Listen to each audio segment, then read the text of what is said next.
I love this Lady Bears team. I do. And part of that is because I really love this coach. I know there are still non-believers out there about Nicki Collen, and it kind of blows my mind. And I know it's going to be for a lot of people, it will take her winning 4 national championships instead of Kim Mulkey's 3 to buy in. You people are going to be left behind. I mean, this woman can coach, man.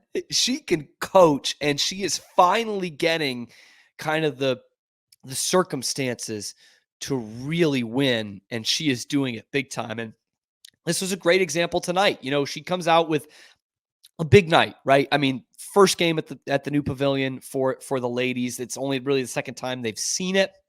And they've got a team coming in against them in TCU that is playing with all kinds of confidence. Baylor's got one of their former teammates on the other side, Jade Owens, and Nicki Collen comes in and makes all the adjustments necessary in the second half, because this was not, in the first half, it was not the team we were used to seeing. Again, only 22 points. And then they go on that huge run, which extends at one point to 34-6 in the second half. So I put out there on Twitter, she was cooking in the halftime speech. She must have been. And Bella Fauntleroy was interviewed after the game by John Morris, and she kind of said what Nicki said to them at halftime, and it was basically that we just weren't playing our game. We're kind of timid, that we let TCU slow us down with that zone defense, and we were kind of a little timid going to the middle there. And Nicki said, let's run on them a little bit. And that worked. That worked big time. Obviously, with the big run they go on in the second half, they start forcing more turnovers. We already mentioned the fast break points. It's 13-2 for Baylor in that category. And the points off turnovers was pretty good too at 21-10. So it was really just like, it's like in the movie Glory Road about the 1966 Texas Western team. If you've seen that movie, where Bobby Joe Hill goes to Don Haskins and says, you got to let us play our game.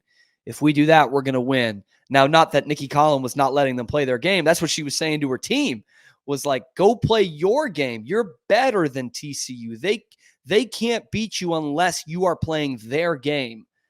And Baylor turns it on to their game, and the rest is history. By the way, I'll talk more about Nicki Collen, but I should have mentioned Bella Fauntleroy in the first segment, because she had a career night, 21 points, 8 of 9 from the floor, 5 of 6 from 3. Bang! She was the one who she was the catalyst of this second half. She got hot and the team got hot. She leads all scorers with 21 on the day. She just has a fantastic game. And she also mentioned after the game, and it's kind of a, corny cliche thing, but when you see it in practice, like actually out there on the floor, you believe in it. And what she said was, one of the team mottos is, what does she say? Some nights it's you, some nights it's me, all nights it's we. And that made a lot of sense when you look at, we're not looking at Bella Fauntleroy every night to lead the team in scoring. But she comes out there and she gets heated up in the second half, and her teammates keep finding her, and that's how they extend the lead. Especially on a night, by the way, where Dre Edwards only has 2 points and she's 0 of 5 from the field. She does pour in 10 rebounds, so that's pretty big. But it's just not her night. This happens. She has a clunker of a night, and you need someone to pick her up a little bit. Bella Fauntleroy does with those 21. And Yaya Felder, man, 13 off the bench, 4 of 6 from the floor. And how about just the energy she brought? She's drawing offensive fouls. She's getting steals. She's obviously scoring on the other end. Asia Blackwell doesn't have the best shooting night, but she gave them baskets at key times.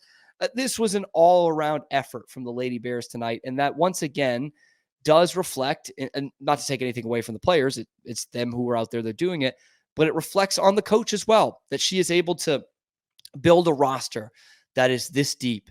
Because again, that's just not a luxury she has had in her first 2 years at Baylor, through different circumstances versus year one, coming in as a first-year coach and replacing a Hall of Famer, and the roster turnover there, versus last year with the injuries. Now she has that, and this team is very dangerous once again, and obviously still undefeated. Y'all, get on the Nicki Collen bandwagon now or get the hell out of the way, because she has taken us back to where this program needs to be. Now, obviously, the pinnacle of this program, and sometimes the standard for some people, is the national championship. And we're a long way from that. But I mean, 4 top 25 wins. They're undefeated. They're going to be a top 5 team next week. And they are the front runners once again to win the Big 12. That is the standard here in Baylor women's basketball. We know that could be the standard of winning the Big 12, or at least competing for it year in and year out. And she absolutely has this squad going in that direction. What I like about her too is, I know she probably hates hearing about her predecessor, and some of you are probably sick of hearing about it too, but I think she's got just the right amount of Kim in her. I really do. I think she's got just the right amount of Kim Mulkey in her. Not only as a great coach, I think, but she's getting the crowd fired up, which a lot of coaches do, but she's doing it after a blown call.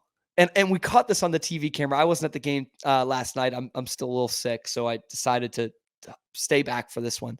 And there was a bad call against them, and the camera goes to Nicki Collen, and she is firing up the crowd, waving them up, telling them to get loud.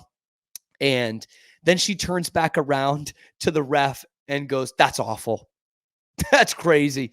No, that's awful." It was awesome. It was just an awesome moment. She's like, "Priorities here. I'm going to get the crowd to boo this and show their displeasure. And then I am going to tell them that was a bad call." Nothing vulgar, but that was a bad call. And that's what I love, man. I love that energy that she brings to the court. She's never going to be the outspoken, brash Kim Mulkey, and that is okay. That is good. Okay, she's going to bring the right amount of energy, and she can play around a little bit. I remember back, speaking of Baylor TCU, but back in November when they announced the Blue Bonnet Battle in football, she comes out that same day or the next day in her weekly presser, and first thing she says is, "Blue Bonnet Battle, huh? That doesn't seem very tough." I love this coach. I love this coach. And she loves Baylor.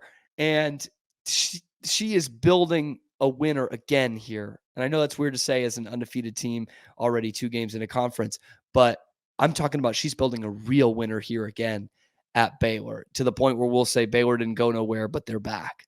And I am just so happy that she is leading this program.